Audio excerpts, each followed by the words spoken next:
we're dreaming of reaching our first 1,000 subscribers. Subscribe and be the first to discover new stories every day. It was a Tuesday night, just past 8:45, when I walked into our bedroom in our Arvada split level, the kind of place with creaky hardwood floors and a mortgage we'd been grinding down for 6 years. Claire was curled up at the far edge of the bed, hogging the entire comforter like it was her personal fortress, her back to me, scrolling her phone with that deliberate intensity she used when she wanted to send a message without saying a word. The glow from her screen lit up her face, casting sharp shadows on the wall. I leaned against the doorframe, arms crossed, and said, calm but with a bite, "So, what? We're playing the we're fighting game again because I didn't applaud your dinner table TED Talk."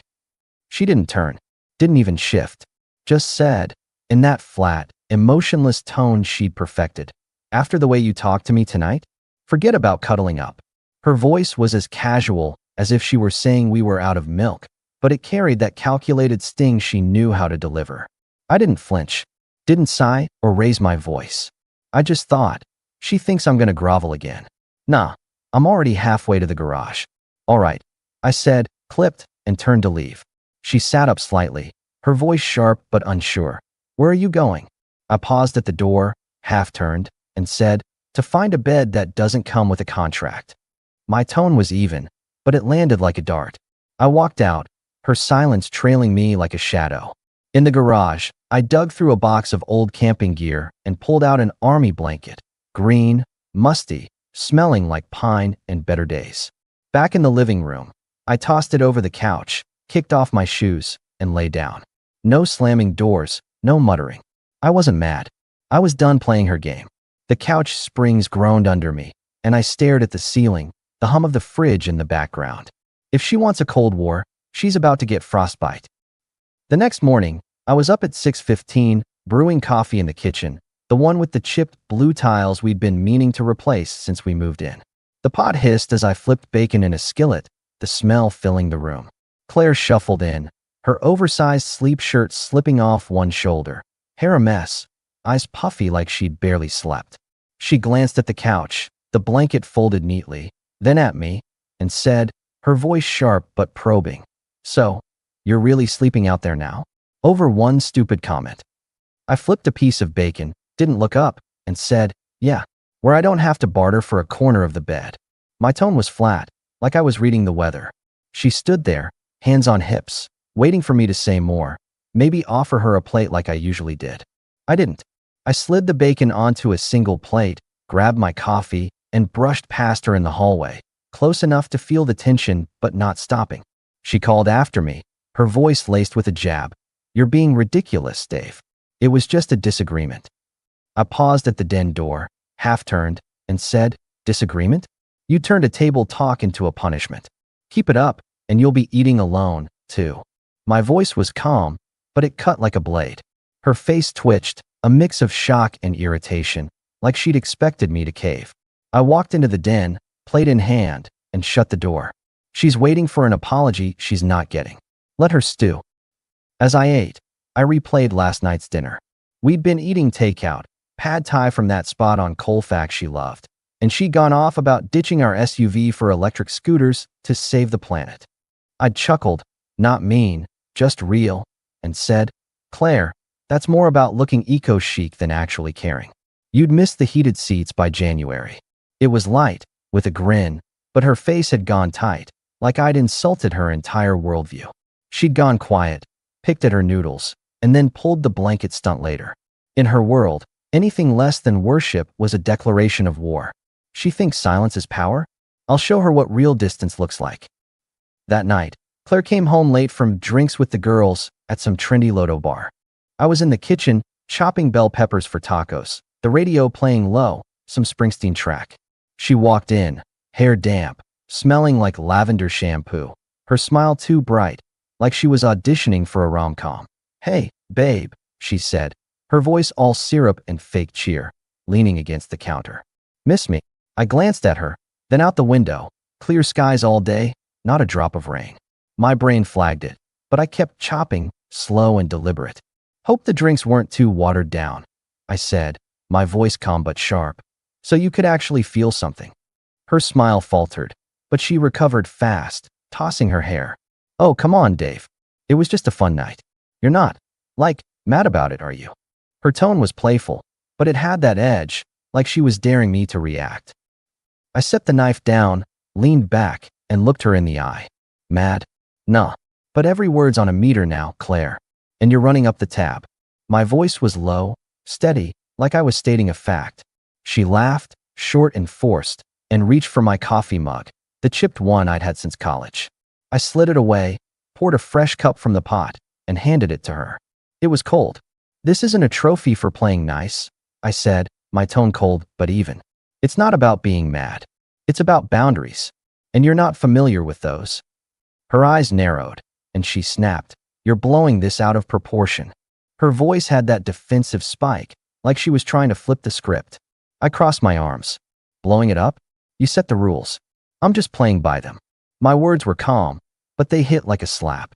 She grabbed the cold coffee, took a sip, and stormed out. Didn't touch my mug again. She thinks she can waltz in and act like nothing's changed? She's about to hit a wall. 2 nights later, I was on the couch, scrolling through my phone, when I heard a soft knock on the living room doorframe. Claire stood there, arms crossed, in her pajamas, her voice low but pointed. You're really sleeping out here? 3 nights now. Her tone was half concern, half accusation, like she was testing if I'd crack. I didn't look up from my phone. Not sleeping, I said, my voice flat. Resting. From the illusion, we're still a team. I kept my eyes on the screen, scrolling like I didn't care. She huffed, stepping closer. You're blowing this way out of proportion, Dave. It was one night, one comment. Her voice rose, irritation creeping in, like she was trying to guilt me back to the bedroom. I set my phone down, looked at her, and said, You said forget the cuddles. I'm just following orders. You want distance? You got it. My tone was cold, each word deliberate. Her face twitched, like she wanted to argue but didn't have a comeback. She turned and walked away, the floor creaking under her steps. She thinks she can guilt me into chasing her? Not this time. The next morning, Claire tried to pull a reconciliation stunt. I was in the den, sipping coffee, checking emails on my laptop, when she came in, carrying 2 plates of scrambled eggs and toast, her smile too bright, like she was trying to reset the clock. She set a plate next to me on the couch and said, her voice soft but calculated, Made breakfast. Maybe we can stop this, whatever this is. I looked at the eggs, then at her, and set my coffee down. Nice try, I said, my voice calm but firm. But you don't get to flip a switch and make me a lamp. I'm not dueling, Claire. I'm done. My words were steady, no heat, just truth. Her smile faded, and she sat down, too close, her voice dropping to a pleading tone. Dave, come on. It was one fight. You're acting like I'm the enemy. Her tone had that manipulative softness, like she was trying to reel me in. I leaned back, crossing my arms. Enemy? Nah. But you turned a table talk into a punishment. You don't get to play nice now and expect me to jump. My tone was cold, final. She stared at me, her eyes flickering with frustration, then grabbed her plate and left. The eggs sat there, untouched. She thinks she can charm her way back? I'm not a vending machine. Over the next week, I started carving out my own space. I cleared out half the hall closet, moved my jackets, boots, and tools to a corner in the garage, setting up a workbench like a fortress. I stuck a post-it on the fridge, splitting the grocery list, mine on the left, hers on the right, a black Sharpie line down the middle. When she forgot her keys one morning, I didn't budge from my laptop in the den. She banged on the door for a good 5 minutes before finding the spare under the mat. When she stormed in, glaring, I just said, You've got a key. Use it. My voice was flat, no heat, just truth. Then I took it further. I logged into our joint account and removed her access to my credit card. She'd been using it for her yoga classes and random Amazon orders. I left her key off my keyring, tossing it into a drawer. When she asked me to proofread one of her freelance design proposals, I looked up from my laptop and said, You're a pro, Claire. You don't need my edits anymore. My tone was calm, but it was a door closing. She stared, mouth open, then muttered, Fine, and walked away. She wants to play independent? Let's see how she likes the real thing. Claire's mom got involved a few days later. I was in the garage, organizing my tools, when my phone buzzed with a text from Linda, Claire's mom, who's always been nosy but means well. Dave, Claire says you're being distant. Can we talk? I ignored it, but an hour later, she called. I picked up, figuring I'd shut it down fast. Dave, she said, her voice soft but pushy. Claire's upset. She says you're not yourself. Maybe you two need to sit down and work this out. I leaned against my workbench, twirling a screwdriver. Linda, I'm exactly myself, I said, my voice steady. Claire's the one who thinks affection's a reward for compliance. I'm not playing that game. She paused, then said, she's just passionate. You know that. She loves you. I chuckled, short and dry. Love doesn't come with a scorecard. Tell her to figure out what she wants, because I'm not her doormat. My tone was firm, no anger, just truth. Linda didn't push further, just mumbled something about hoping we'd sort it out, and hung up. If Claire's sending her mom to fight her battles, she's already losing. Her brother, Mike, swung by that Saturday to drop off a socket wrench he'd borrowed. Mike's a contractor, mid-40s, built like a truck, with a no-nonsense vibe I've always respected. We were in the garage, sorting through my toolbox, talking about torque wrenches and his latest job, a deck rebuild in Boulder. He paused, wiping his hands on a rag, and said, "Man, you're different. Tougher. Not like you, but damn, it suits you." I tightened a bolt on my workbench, eyes on the task. "Just mirroring what I'm getting," I said. "Claire thinks affection's a bargaining chip. I'm not haggling anymore." Mike nodded, slow, like he was connecting dots. "She's always been intense. Likes control. But you're not bending, huh?" "Nope," I said, tossing a wrench into the box with a clank. "I'm done being her thermostat." He chuckled, clapping my shoulder. "Good for you, man. Don't let her run the show." That was the first time someone saw what I was doing. Not sulking, not retreating, just drawing a line. It felt like a quiet vote of confidence. The next clash came at a barbecue at our neighbor Tom's place, a week later. Tom's an IT guy from my office, laid back, always hosting these backyard things. Burgers on the grill, cornhole boards out, kids running around with water guns. Claire's friend Jess was there, a marketing consultant who thrives on drama, always ready with a barbed comment. We were on the patio, the air thick with charcoal smoke, a cooler of lemonade sweating in the shade. Claire was in rare form, laughing too loud, tossing her hair, telling a story about her new yoga instructor who was basically a spiritual guide. Jess, sipping a lemonade, cut in with a smirk. "Dave, Claire was just saying you've gotten so serious lately. Said you used to be more fun." Her voice was syrupy, but the dig was obvious, aimed right at me. Claire's eyes widened, like she hadn't expected Jess to go there, but she forced a laugh, saying, "Yeah, Dave, where's that chill guy I married?" The table went quiet. I took a slow bite of my burger, chewed, and said, "Funny, Claire. My chill only became a problem when I stopped kissing the ring." My voice was light, almost amused, but it landed like a jab. Tom snorted, nearly choking on his drink. Claire's face went pink. Jess leaned forward, her smile tightening. "Oh, come on, Dave. She's just passionate. Maybe you could loosen up." Her tone was condescending, like she was scolding a kid. I set my burger down, leaned back, and looked her dead in the eye. Passionate's fine. But when passionate means punishing someone for having their own opinion, that's not passion. That's a power trip. My voice was steady, almost bored, but it hit hard. Jess blinked, caught off guard. Claire stared at her plate, silent. Another coworker, Sarah, piped up, "Damn, Dave, that's harsh but fair." She raised her lemonade, and a few others chuckled, breaking the tension. Claire tried to recover, forcing a laugh. "He's just grumpy because I'm living my truth." Her voice was light, but it cracked at the edges. I looked at her, not Jess, and said, "Your truth? Sounds like a convenient excuse for control." My tone was calm, final, and the table went dead silent. Claire's smile vanished, and she didn't say another word all night. They want to tag team me in public? I'll shut it down without raising my voice. The supermarket showdown was the final straw. It was a Saturday, and we were at Kroger, me pushing the cart, Claire trailing behind, glued to her phone, half smiling at some text. I was stacking bottles of water when a guy approached her, tall, casual, holding a smoothie like it was his signature prop. He didn't hesitate, just wrapped an arm around her waist, easy, like it was routine. She didn't pull away, didn't even look surprised. just glanced at me and said, "Breezy, this is just a friend." I stopped, cart still, and looked at him, then her. "You sure about that?" I said, my voice low, deliberate. "Because right now, I'm not sure who I am to you."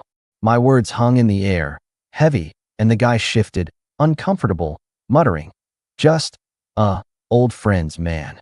I stepped closer, eyes locked on Claire. I waited a beat, letting the silence stretch, then said, "Don't worry, Claire. As of this moment, I'm just a friend too." My voice was cold, final, like a door slamming shut. I turned and walked out, leaving the cart, the water, and her standing there with her friend. The automatic doors hissed shut behind me. 5 minutes later, my phone buzzed. Her text, "Where are you?" I didn't answer with words. Just sent a photo. A storage locker, key on a hook, her favorite logoed t-shirt folded neatly on a box. Caption, "Pick it up by Sunday. I'm leaving. Solo." She wants to blur lines? I'm drawing them in concrete. That night, around 11 p.m., my phone lit up with a string of texts from Claire. "Dave, we need to talk. This is crazy. You can't just walk away." I didn't mean anything by it. I read them, didn't respond. Then a voicemail. "Dave, please. I'm outside. Let me in." Her voice was shaky, desperate, like she was realizing the ground was crumbling. I was in the den, packing a duffel bag with my essentials, laptop, charger, a few shirts. I heard her knock on the front door, soft at first, then louder. "Dave, come on," she called, her voice muffled but urgent. "This is stupid. Let's just talk." I walked to the door, but didn't open it. Leaned against it and said, loud enough for her to hear, "You wanted space, Claire. You got it. I'm not your doorman anymore." My tone was calm, final, like I was stating a fact. She knocked again, harder, then went quiet. I heard her car start a few minutes later and pull away. She thinks she can cry her way back? Not this time. The next day, Mike called me. I was at a coffee shop, working on my laptop, when his name popped up. "Dave," he said, his voice low, serious. "Claire called me last night, freaking out. Said you're done. What's going on?" I took a sip of my soda, leaned back. "She made her bed, Mike. Literally. Told me to forget affection, played games with boundaries, and now she's got a friend, hugging her in Kroger. I'm not playing her game anymore." He sighed, long and heavy. "She's a mess, man. Said she didn't mean for it to go this far. She's sorry." I chuckled dry. Sorry's a word, not a fix. She wanted control, not a partner. "I'm out." My voice was steady, no anger, just truth. Mike didn't push, just said, "Take care, man," and hung up. If she's sending her brother to clean up her mess, she's already lost. 3 months later, I was settled in a condo in Arvada, a quiet spot with mountain views. I'd picked up running again. 5K every morning before work, the air crisp, my breath steady. Evenings, I read history books, no self-help nonsense, sipping coffee on my balcony, the city lights blinking in the distance. My life was simple: code, runs, coffee, repeat. No games, no negotiations. I slept better than I had in years, the kind of deep sleep you get when you're not carrying someone else's baggage. One Saturday, I was at a coffee shop on Wadsworth, laptop open, working through emails, when Claire walked in. She froze when she saw me, then approached, hesitant, clutching her purse. Her hair was shorter, her face softer, like she'd lost some of her edge. "Dave," she said, voice low, almost shaky. "Can we talk?" I closed my laptop, leaned back, and nodded. "Sure. Talk." She sat, fidgeting with her sleeve. I messed up. I didn't see how much I was pushing you away. I thought you'd always just be there." Her voice cracked, but she held it together. "I'm sorry. I want to try again." I took a sip of my coffee, set it down, and looked at her. "Claire, you didn't push me away. You made it a transaction. Every time I didn't play your game, you raised the stakes. I'm not a slot machine you can shake for coins." My voice was calm, no anger, just truth. Her eyes welled up, but she didn't cry. "I know. I see it now. I miss you." I leaned forward, elbows on the table. "You miss the idea of me. The guy who jumped through hoops. That guy's gone. You wanted distance? You got it. I'm good where I am." My tone was steady, final, like closing a door. She nodded, lips tight, and stood. "I'm sorry," she whispered, then walked out. I went back to my emails. Didn't look up.